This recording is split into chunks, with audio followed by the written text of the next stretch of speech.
as well. My name's Rachel, and I also work at Woodwell Climate Research Center along with Sue and Brendan, who are here as well.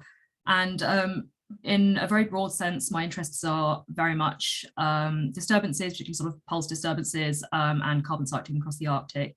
My background is sort of very much fieldwork based, but I'm sort of transitioning and now kind of most of my work is working with a compact system model to try and incorporate some of these disturbances. So again, particularly pulse disturbances. And that kind of, I guess, is the sort of context for what I'm going to talk about a little bit now, which is some of the thinking behind a manuscript that's actually is an opinion piece that a group of us, including Sue and Brendan, who are here, had published recently in Frontiers in Climate.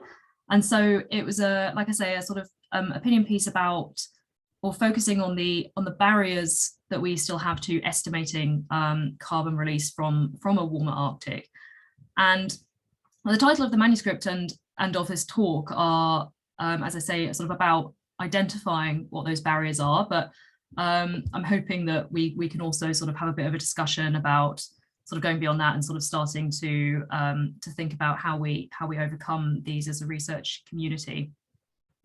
And so I know, of course, this is a very informed audience, and we all know that the Arctic is warming exceptionally fast. I didn't want to miss the chance, though, to show this graphic, which is created by our colleague Greg Fisk at Woodwell. And this shows projected mid-century warming as elevation. And I just want to show this because I think it really does highlight just so well that really disproportionate rate of warming that the Arctic is experiencing. And of course, it's no surprise to any of us that, therefore, as the Arctic warms, the permafrost underlying the ground surface is thawing, threatening what is, of course, the world's largest vulnerable carbon pool. And so to start getting into a bit more of the context of what I'm going to talk about today, so the first point I want to make is that often, though, when we talk about permafrost thaw, we're actually just talking about a sort of subset of the processes that involves. So we're usually just talking about the sort of the top-down thickening of the active layer that happens as the top of the permafrost thaws, and that's a process sort of referring to here as gradual thaw.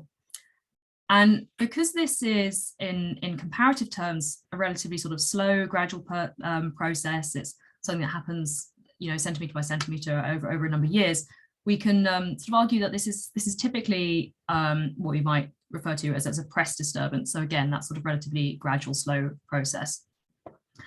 And I'm not going to talk too much more about gradual thaw, but I do want to note at this point that although as a community, I think we're confident that gradual thaw will drive substantial emissions this century, there is still a lot of uncertainty about the exact magnitude of those emissions.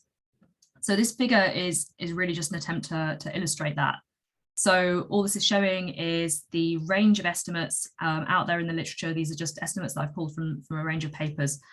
And they're estimates of permafrost emissions from gradual thaw this century under different mitigation scenarios. So for example, you can see, looking over on the right-hand side, that for the low mitigation scenario, which is therefore it's a high warming scenario, estimates range from less than 50 petagrams to more than 4 times that amount. So thinking about kind of the implications of that range, they're really substantial. There's a substantial amount of uncertainty.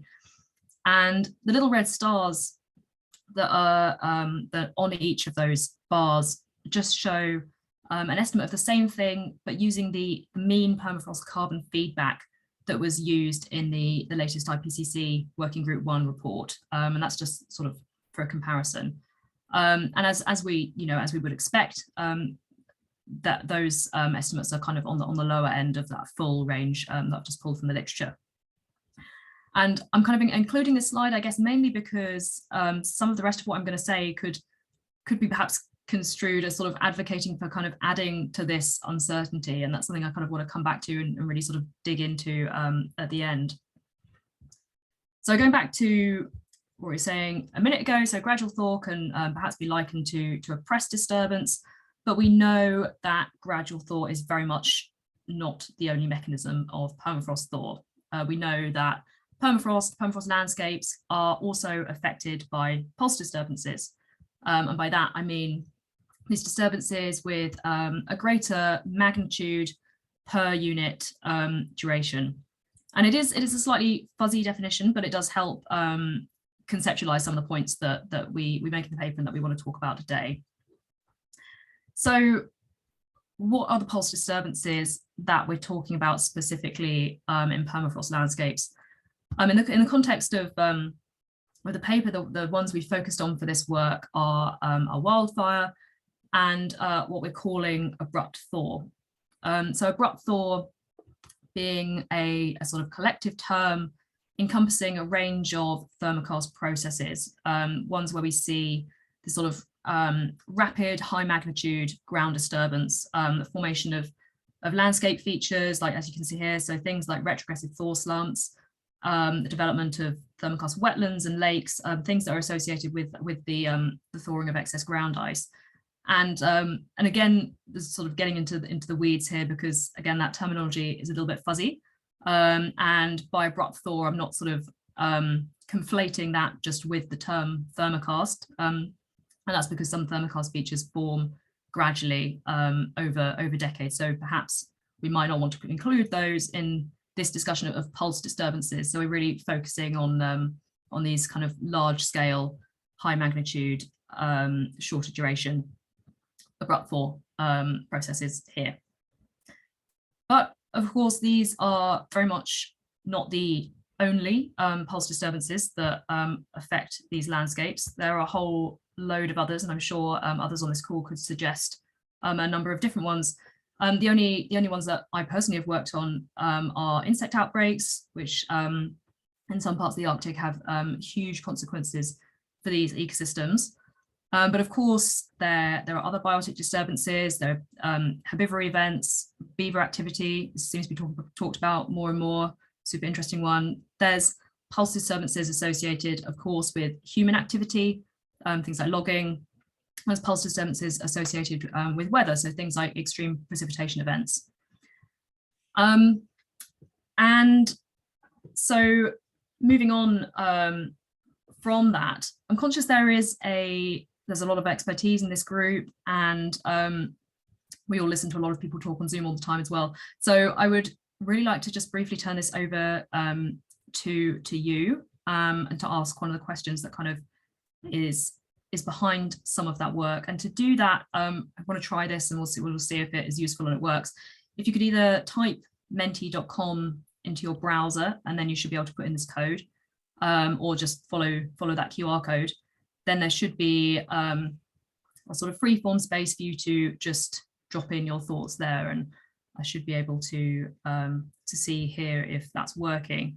And so the question is about barriers. So we know, all of us know, that there is a lot of expertise, there's a lot of knowledge in the research community about these pulse disturbances that I've mentioned, but we know that despite that, it is still really hard to accurately estimate the future carbon release that those pulse disturbances will drive. So the question is just, what is the reason for that? Like, what are those barriers?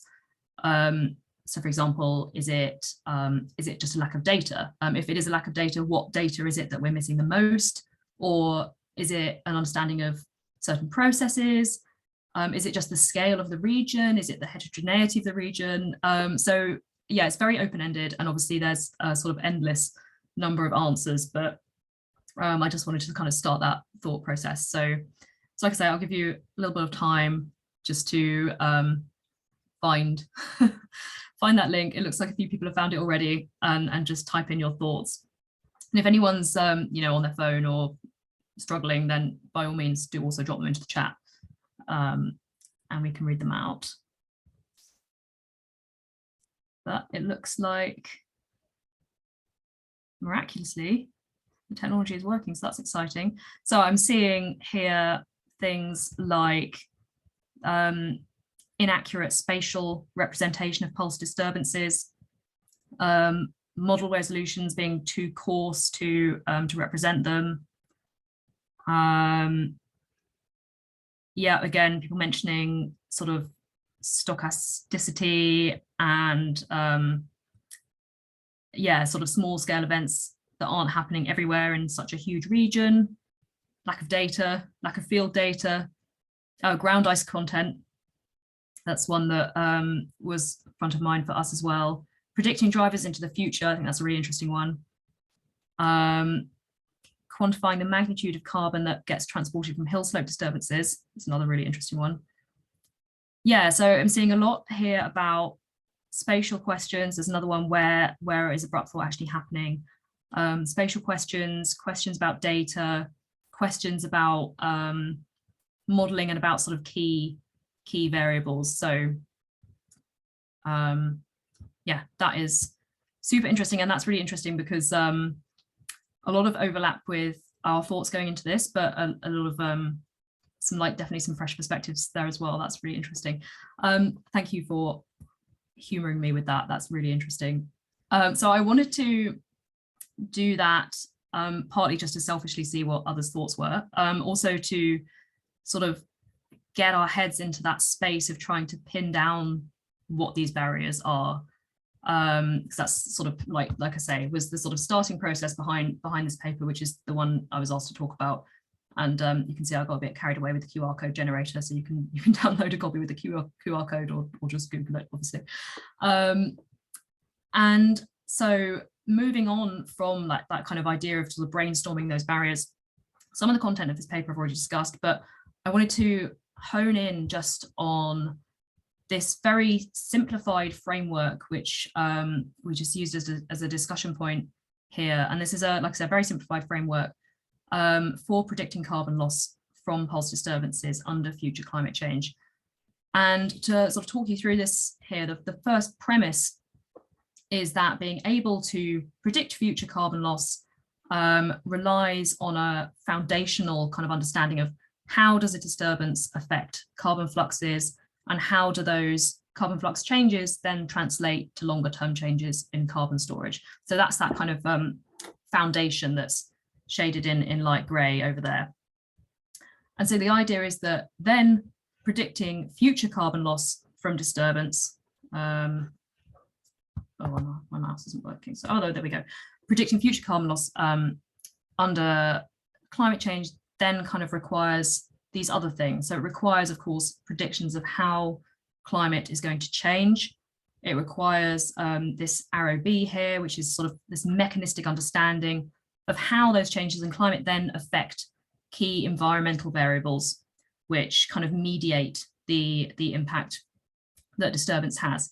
And of course, that implies that we, of course, need to know what these driving variables, these key sort of mediating variables, what actually are those and how do those vary over space. And we also then, of course, then need that mechanistic understanding of how do those variables, these environmental drivers, how do they affect the characteristics of disturbance? So just the frequency or the occurrence of disturbance. How do they affect sort of the severity of that disturbance, the impact that it has on carbon fluxes, and the trajectory of recovery from disturbance. So this came from that sort of brainstorming process of, okay, what are the barriers? And then trying to almost like classify those or find a way to sort of bring those together. So to give a bit of an example of just what I kind of mean by that, because I'm aware it's a little bit nebulous. So somebody mentioned ground ice content. As I say, that was a really important one for us as well. And that, for example, slots really clearly into this idea of these environmental drivers that we need these sort of gridded data sets for to tell us like how do those things vary across the Arctic, that we can then sort of use to help us understand how the consequences of disturbance will then vary over space. And something broader and a bit more nebulous, like this idea of how will, for example, greening, how will changes in productivity potentially offset emissions? We can break that down into some more mechanistic questions, things about, like, for example, how will changes to climate, how will they alter productivity?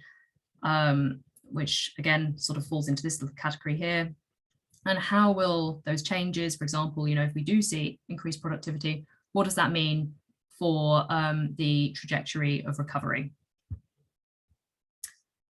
So what is the purpose of this?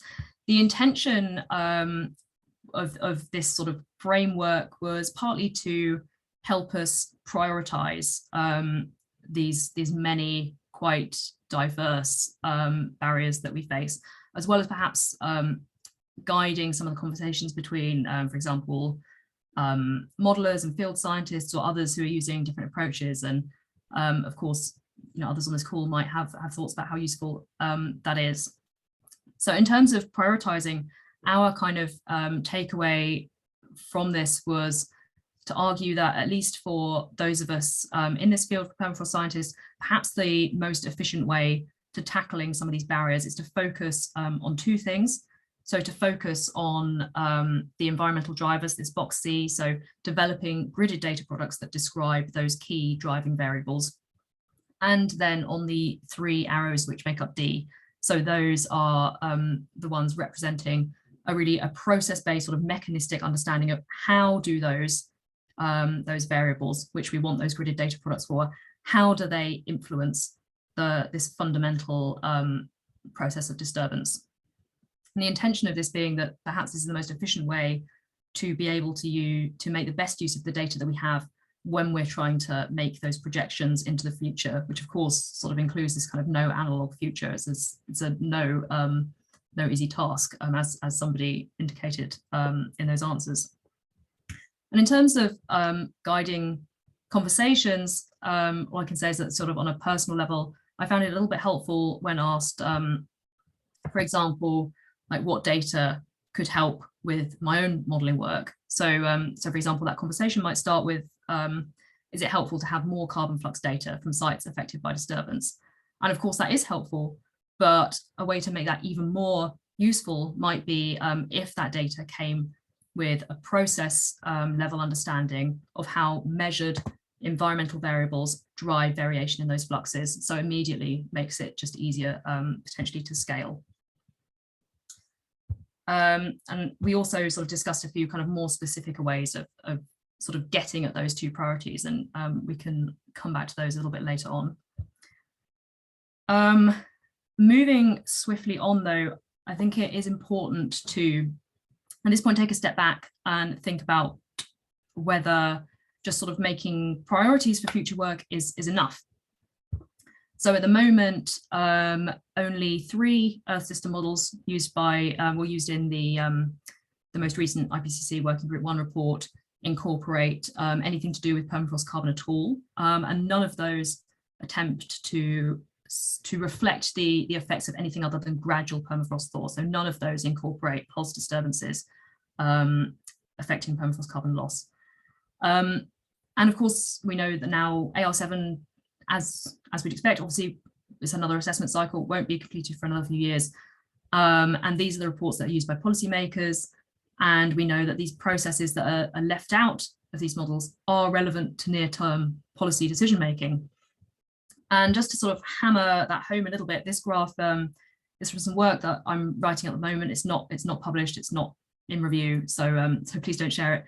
But so what this shows is model output, which incorporates gradual permafrost thaw here on the left, and then as you move over towards the right, incorporates more pulse disturbances in addition to gradual thaw. And this is based on a sort of combination of observational data and incorporating sort of different modeling approaches and process level understanding. And this is showing the reduction in a carbon budget for 2 degrees that results from including that more comprehensive range of processes.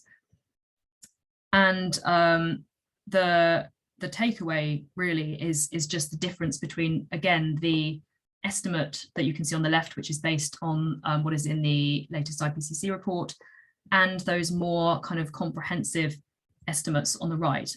And the difference there, of course, is on the scale of whole countries being kind of sidelined from our projections of future emissions and our calculations of remaining carbon budgets.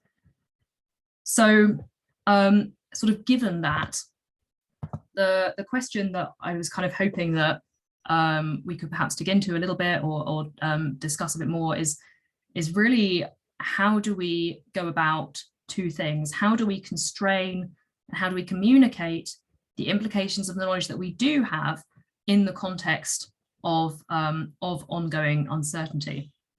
So I'll just talk about that a little bit more, and then we can turn it over for discussion. So to break that down into those two component parts, sort of how do we constrain and how do we communicate? So talking first about how do we constrain the implications of current knowledge, of course, that includes kind of carrying out that future research that means we have that better data, we have that better understanding to constrain those estimates further. But the question that I'm asking here is kind of, as a research community, what can we do in the meantime without additional data collection, given that kind of near-term policy need? And a few things we did very sort of briefly mention in the paper as answers to this, and others on the call again might have more knowledge about these things than me. But the things we suggest, or sort of just signposted, were things like expert assessments. We've seen these used to great effect in recent years. It's a really interesting way of collecting a very different type of data, and potentially, I don't know, I'm interested to consider the idea of whether this is data that could be used in modelling approaches, for example. There's also the question of just taking on different modelling approaches, things like data assimilation, so we can make the best use of the data that we do have. And again, to sort of stray a little bit back towards that longer term realm of data collection, perhaps we can also just find ways to make that data collection really efficient and as useful as we possibly can. So we've seen in the past things like centralized networks like ITEX, the International Tundra Experiment, doing a really amazing job of producing these large-scale comparable data sets over the really large spatial scales that we need. And potentially something like centralized protocols that could achieve something similar, perhaps in a lighter touch way. And seeing as we seemed to get on okay with Menti a minute ago, I'm going to ask you to give that another go, just again out of curiosity. And this time, if you go to the same link, hopefully you should be able to put in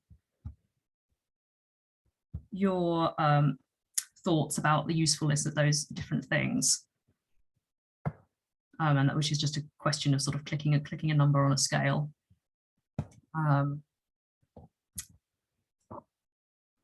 Just check that's working.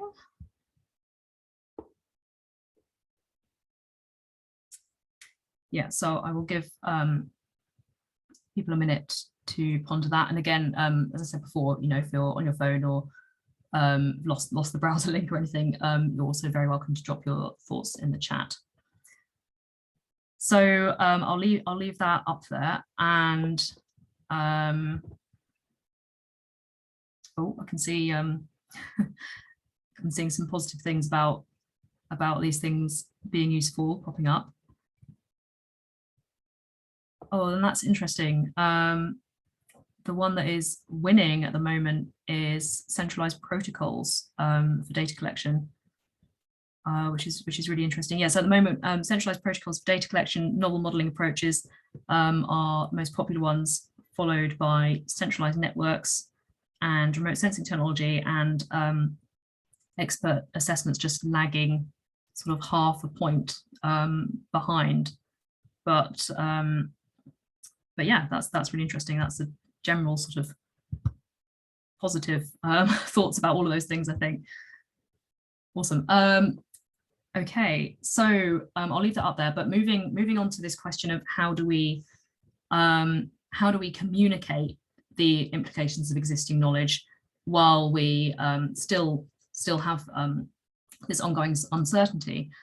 And the first thing here is that I think it's fair to say that for many policymakers, science, or the science that when we're talking about for example, global scale mitigation, the science that is relevant to them is just the IPCC. And that means the obvious answer here is perhaps to ensure better representation of permafrost in AR7.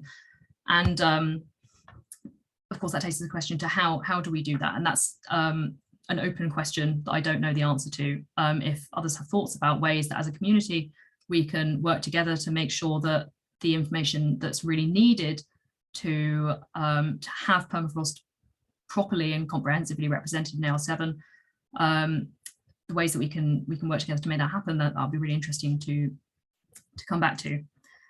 And I also wanted to just bring us back briefly to this graph showing this really huge range of estimates of carbon emissions from gradual thaw this century. And I wanted to do that because realistically, we are going to have a large amount of uncertainty remaining in these estimates in the near future. And while it's in line, and I think in line with the sort of the extreme rigor of the IPCC, and it's the way it should be, that those estimates from AR6 do sit so low on this graph when we compare them to that full range of estimates from the literature, do we need to think about ways to better communicate the risk that the true value could be higher? And I guess the kind of thing I'm thinking about here is just an example that the approach that's been taken within the IPCC with sea level rise. So where we have the sort of the normal, in inverted commas, IPCC scenarios, but then we also have this low likelihood, high impact scenario along with those more central projections. So is something like this a useful way of kind of reconciling our sort of discomfort, justified discomfort with the uncertainty, with providing something that is useful for people who are having to make decisions based on this information? So sort of thrown quite a few questions at you all. I'd really love to come back to those and hear any thoughts that others have on them.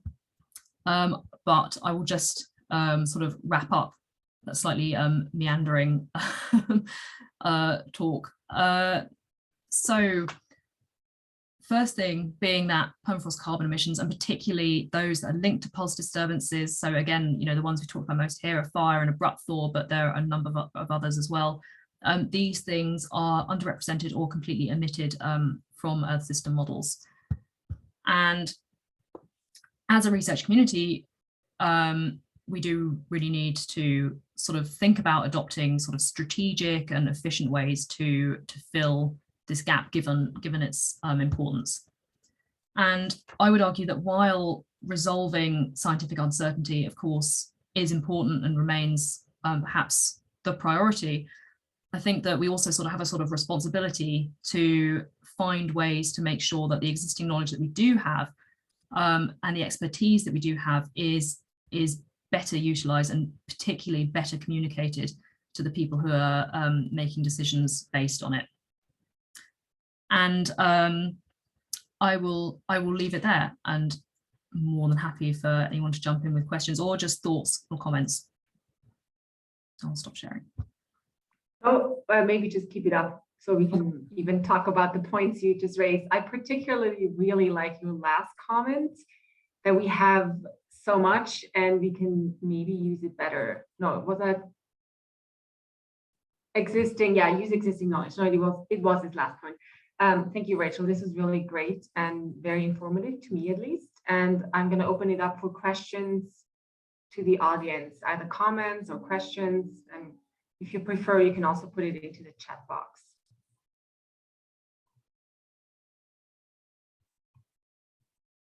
Maybe I can start us out with one question.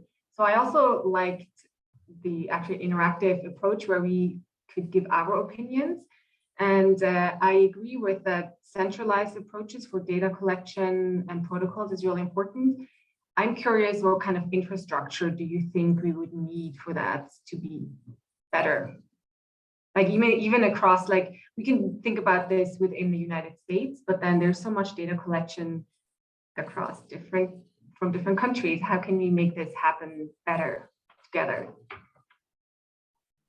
Yeah, sorry, I just lost my Zoom controls while you were saying that, so I just panicked and missed the end of that. But so infrastructure for centralized data protocols. I think it's a great question, and I, to be honest, don't know what the answer is. I mean, I guess the example that comes to mind is something like the Tundra T protocol, which probably I'm sure others are familiar with, which was just a case of, there was a website, you download the protocol, there's a form to like a format that you input the data in and you send it in.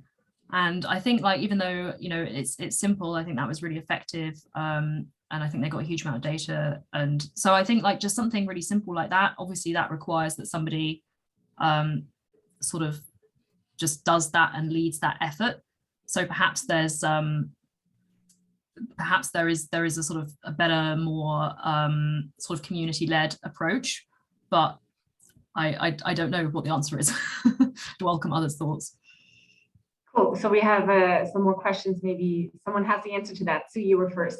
Go ahead. Well, it's not a question or an answer. I was just kind of like thinking about it, like when I use community-led protocols, like when do they work and when do they not work? And I think it's when it could be something that is really simple like that, and something that, like, I wonder how this gets when you get into things like soil sampling, like when the environment you're working in is different, or when you have instrumentation and different places have different instrumentation, maybe that's when it gets harder. I don't really know, but it would be nice to think about, like, when they work, why do they work? I think the ITEX stuff worked. I think the ITEX phenology protocols work. Like, there's certain ones that are out there, and then there's other ones.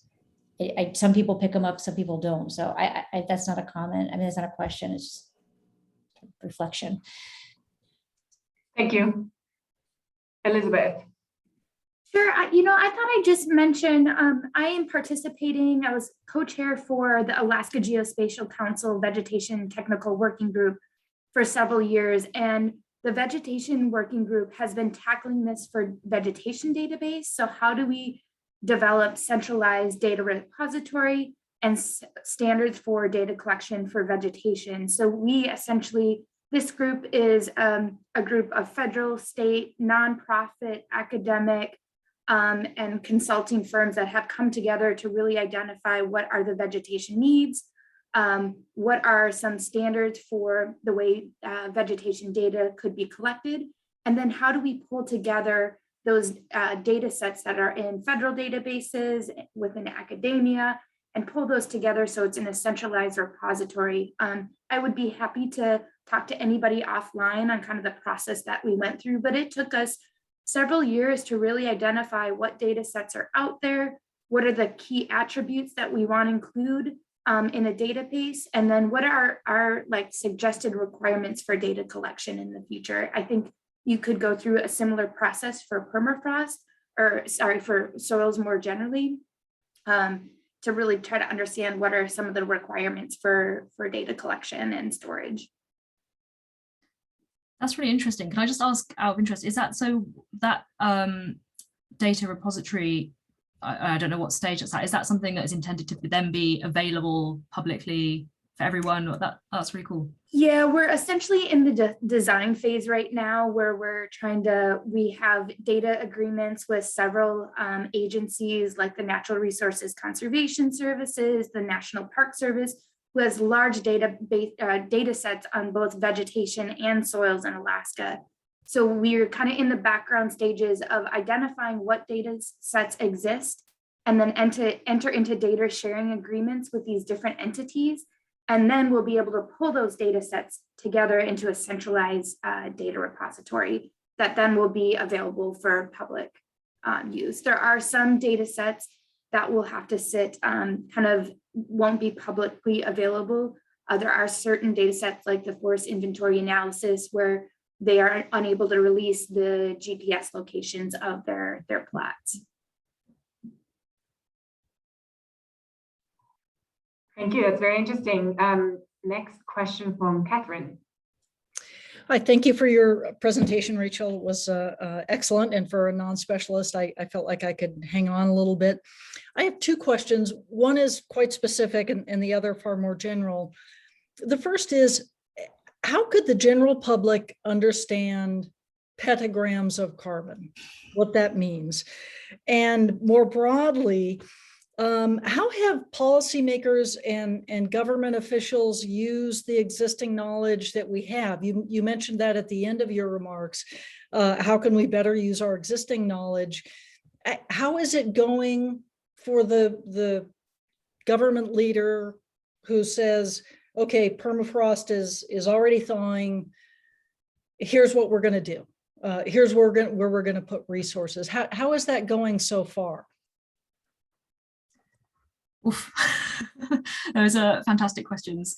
So on the first one, petagrams, yeah, cuts the heart of it. I mean, I don't really know how, obviously petagrams is a sort of meaningless concept for many of us, me included. I don't know what a petagram looks like.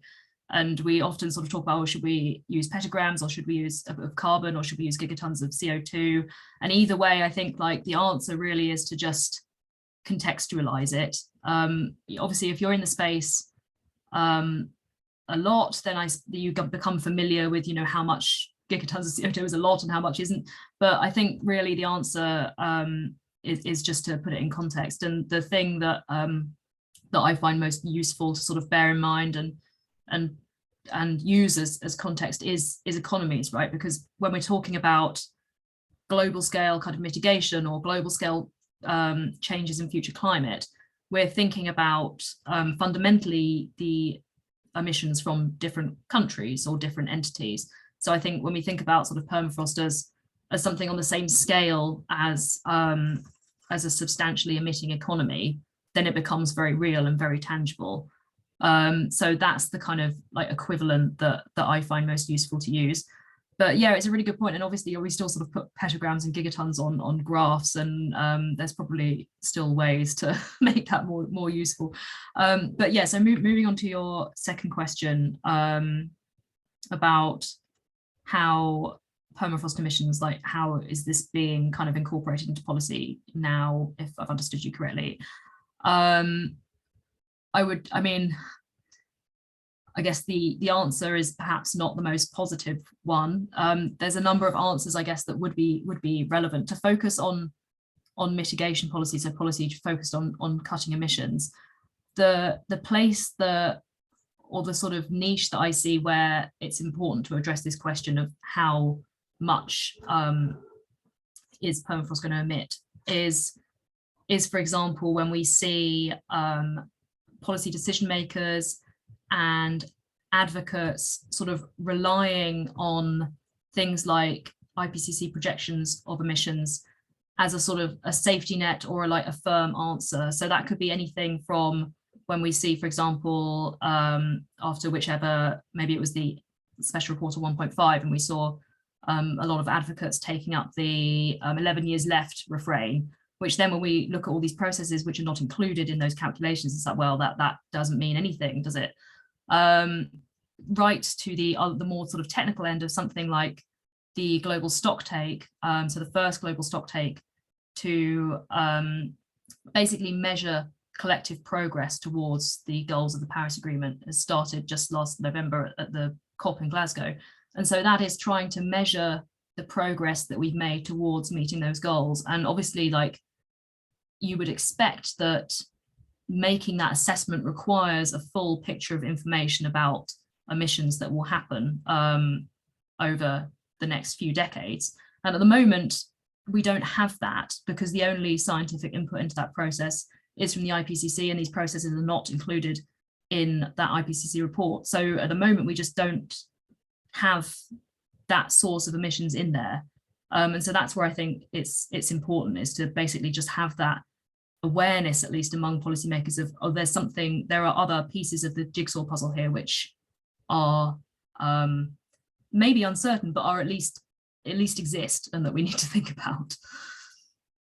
Great, thank you. And if others have thoughts on that as well, by all means, chime in. There's a lot of answers to that. I thought it was a really great question, but it's also a lot in that question, like how to answer is, you can go in lots of directions. Paul, you had your hand up earlier. Do you still have a question, or did it get answered? Yeah, thanks. Thanks a lot, Rachel, for a thought-provoking talk. And I have a lot of comments that I could make, and I I'm not sure where to start. First of all, just your diagram with environmental drivers and carbon fluxes.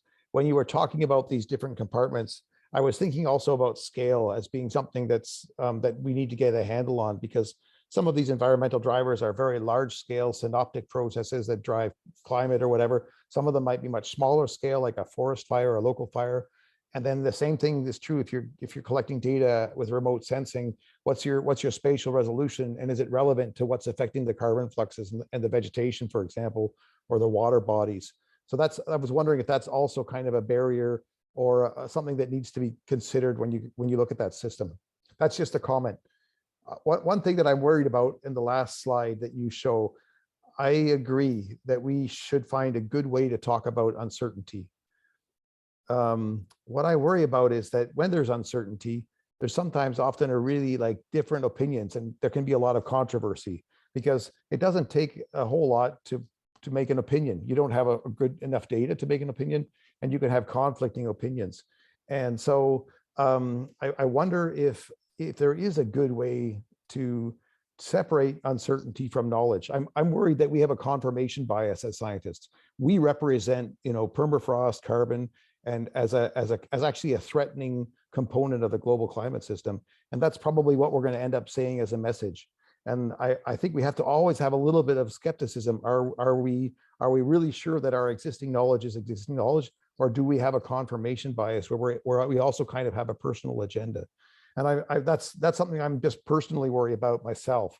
I'm always trying to find out in the stuff that I'm working on, is this my opinion that's kind of coming through in my science, or is this really, does it stand on its own? Am I testing it enough?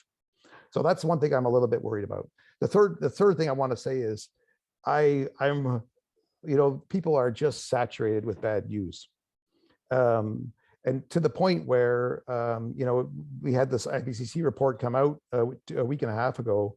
It made didn't make the news. I mean, it had to compete with the war in the Ukraine and so on.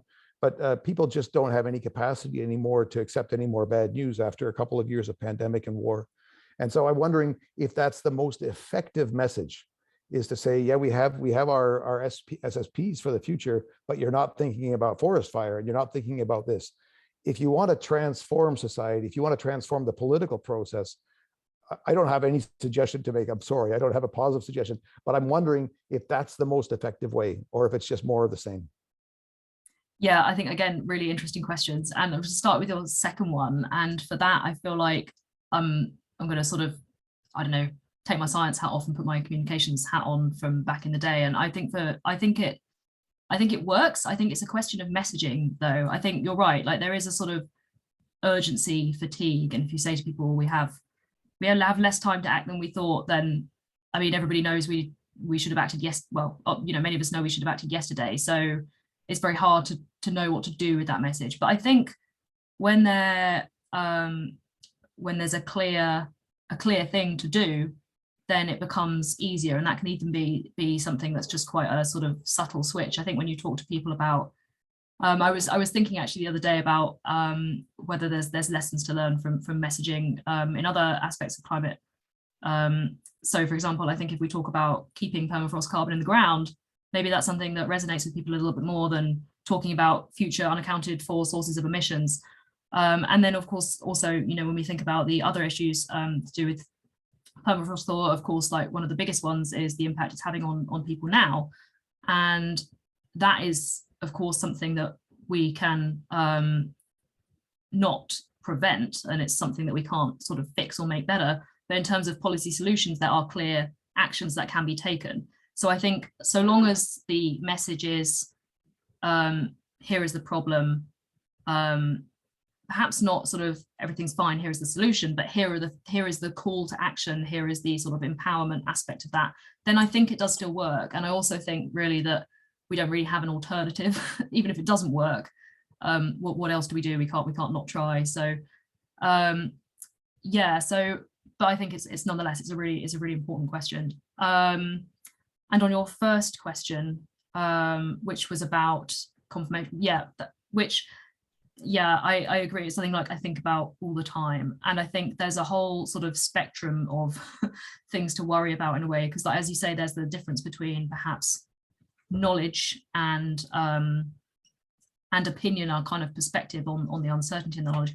But then the thing I always keep coming back to is that we also have risk, right? And I think as scientists, we have this sort of very confusing task of, as you say, having to be aware of our opinions and how closely linked they are to knowledge, but also the fact that within the uncertainty, we have to also make sure that we're communicating the potential risk, because even if something is a low likelihood, if the impact is high, then I think it is really important to communicate that to the people who are having to make decisions.